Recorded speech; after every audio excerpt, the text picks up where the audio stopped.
United States and China have reached a tentative trade framework ahead of Trump and Xi meeting that could end months of escalating tensions over one of the world's most critical resources, rare earth elements.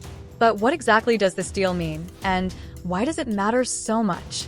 Rare earth elements are a group of 17 metallic elements that most people have never heard of, yet they're absolutely essential to modern life.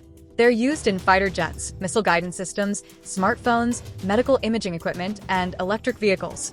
China currently accounts for about 70% of mining operations and 90% of processing, giving Beijing enormous leverage in global supply chains. The crisis began in April 2025 when China imposed export controls on 7 rare earth minerals in response to Trump's tariffs.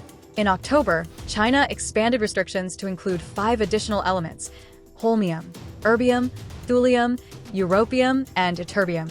More significantly, Beijing required foreign entities to obtain licenses to export products containing more than 0.1% of domestically sourced rare earths, or manufactured using China's extraction, refining, or magnet-making technology. This essentially gave China control over rare earth products made anywhere in the world using Chinese materials or technology. The impact was immediate and severe. The U.S. sourced 70% of its rare earth compounds and metals imports from China between 2020 and 2023. China announced it would not allow exports of rare earth materials for use by foreign militaries, the first restrictions specifically targeting the defense sector.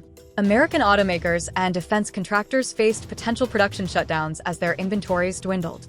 Under the framework agreement, China would delay export curbs on rare earths, while the U.S. would avoid imposing threatened 100% tariffs on Chinese goods.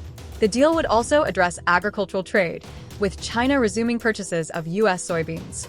But here's the crucial question: what does delaying these export controls actually mean for global supply chains?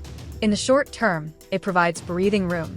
While hundreds of export license applications have been submitted since April, only an estimated 25% have been approved.